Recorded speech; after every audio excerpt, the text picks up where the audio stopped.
কওকচোন। নমস্কাৰ, পোনপ্ৰথমে প্ৰিয় দৰ্শক শ্ৰোতালৈকে আমি স্বাগতম জনাইছোঁ। বিশেষকৈ দ্য আসাম প্লাছ চেনেললৈকে আমি পুনৰবাৰ আমাৰ শিৱসাগৰ সমষ্টিৰ এগৰাকী বিধায়ক, সাহসী আদৰ্শৱান ব্যক্তি বা বিধায়ক, তেখেত বাক পটুতা হিচাপে সকলো মানুহে পৰিচয় আছে তেখেতৰ। এনেজন ব্যক্তি আমি আমাৰ দিচাংমুখ গাঁও পঞ্চায়তলৈকে পদাৰ্পণ কৰিবলৈ পুনৰবাৰ আহিছে। এনেজন ব্যক্তিক আমি দিচাংমুখবাসী ৰাইজৰ পৰা আমি তেখেতক পুনৰবাৰ অভিনন্দন জ্ঞাপন কৰিছোঁ।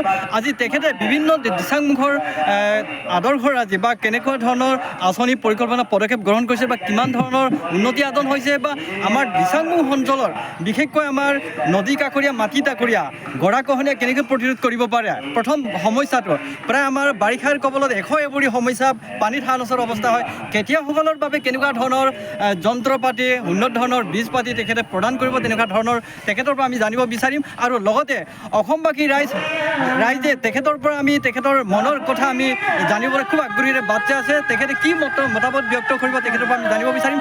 আপোনালোকে সবিশেষ জানিবৰ কাৰণে সম্পূৰ্ণ ভিডিঅ'টো স্কিপ নকৰাকৈ চাই থাকিব, তেতিয়াহে আপোনালোকে তেখেতৰ মনৰ কথা, তেখেতৰ মনৰ পৰা যি নিগৰি আহিব তেখেতৰ কথা আপোনালোকে জানিবলৈ সক্ষম হ'ব।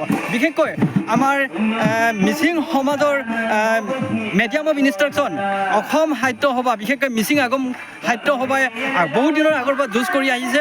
বিশেষকৈ 200খন প্ৰাথমিক মিচিং বিদ্যালয়ত মিচিং পাঠ্যক্ৰমৰ প্ৰদান কৰা হৈছিলে বা উন্মোচন কৰা হৈছিলে।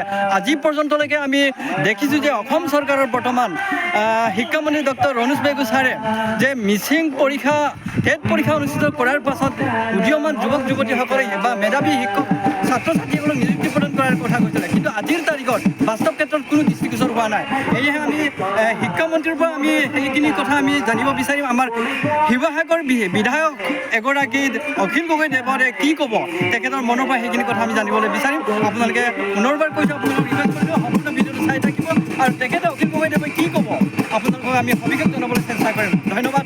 আমাৰ ওচৰত কেমেৰা পাৰ্চন আছে ৰবীন টিকু পাঙিক, তেখেতক কিছুমান দৃশ্যাংশ দেখুৱাবলৈ অনুৰোধ জনাম। ধন্যবাদ।